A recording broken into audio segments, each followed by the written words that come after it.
Hey there, I got a piece of advice that's gonna help you and your homegirls. Y'all gotta learn to stop putting up with dead situations and dead people just because you feel like you ain't got no other options. It's too many times that we put up with stuff all because we feel like that's all that's out there for us, that we have no other choices, we have no other options. That's not the case.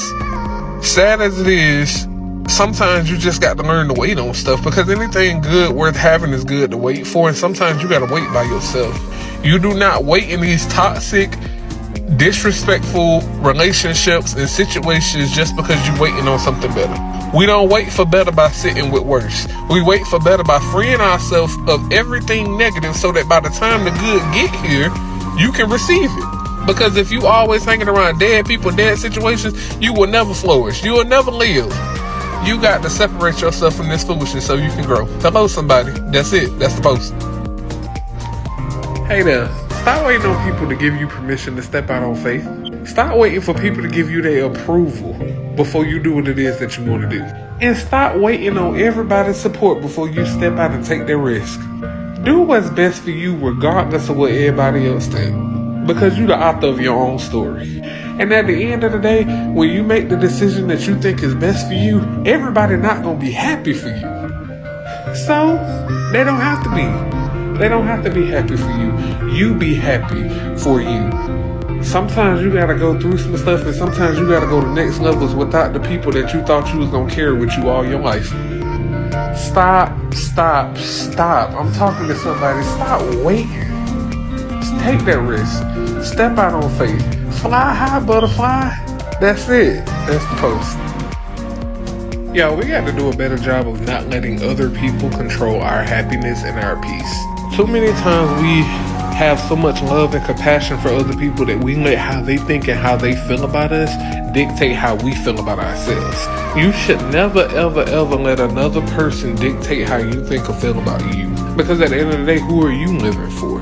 This goes for toxic relationships, toxic friendships, all of the above. It's just something ingrained in our human nature where we just do not like being alone. So we will put up with stuff and we will put up with people just to keep from being alone. But sometimes being alone is the best thing for you and the best thing for your mental health. I know too many people out here putting up with toxic relationships, toxic men, toxic women, toxic friends, and even toxic family. All because they're afraid of being alone and they're afraid of what being alone looks like. Stand up for you, be better for you, no matter who got a problem with it, because you living your life for you. That's it. That's the post. Honey, let me tell you something about stepping out on faith. Stepping out on faith is one of the hardest things and one of the most scary things that you can ever do. Because sometimes it's hard to differentiate between the voice of God and the voice of temptation. Because sometimes what we have in our mind that we want to do and what God wants us to do is two different things. Now, hear me clearly and hear me good when I say this to you. Just because God brought you to this situation, or just because God told you to step out and go in this direction, don't mean that you're going to get there easily. Sometimes God tells us to step out and do something, or He'll tell us to make a certain move, and when we do, our life seems like it gets 10 times harder than what it was when we was in our comfort zone. But let me tell you something about a comfort zone. In a comfort zone, you are just exactly what it says. You are comfortable. You're not willing to take any risk. You're not willing to move. You're willing to put up with whatever it is to keep you comfortable. Sometimes God have to come in and ruffle our feathers a little bit and make us realize, hey, there's greater for you out here. There's more for you out here. I need you to go get it. Now, in order to get there, now you got to go through some stuff, because if you go into your new place or your new position with the same comfort level, you're not going to make it. So God got to prepare you, and He got to teach you in the storm, that transition period between what you were doing that was comfortable and what you're doing now that's not so comfortable. It's called a transition period. And that transition period can be so rough sometimes it make you feel like you at your lowest, and it make you feel like there's no way out. Hear me clearly and good when I say this to you. God's timing is not our timing. God's plan is not our plan. God's thinking is not our thinking. So when you have to step out on faith and you have to end up doing some stuff that makes your life a living hell, always remember that if God brought you to it, He gonna definitely bring you through it. Not only is stepping out on faith scary because you don't know what the outcome is gonna be, but stepping out on faith is scary because it's something new, and you stepping out on absolutely nothing but your faith and your hope in God. And as people, we love to be able to see what it is that we getting into. We like to be able to see the plan. We want to see the path that we walking on. But you got to walk by faith and not by sight. Because that big thing and that greater thing that God has for you in your life, if you look at it and try to walk towards it with your vision, you're going to be scared away from it because it's going to look like too much. Trust in God. Rely on Him. Don't worry about it. If God told you to move, move. If God told you to take that step, you take that step. It might get absolutely terrible. But guess what? When you come out on the other side, you're going to realize why you had to go through everything that you went through. Don't give up hope. Keep the faith. I know it's hard, and I know it's stressful, and I know it is downright scary, but it's not impossible. Remember, the word impossible simply states, I'm possible.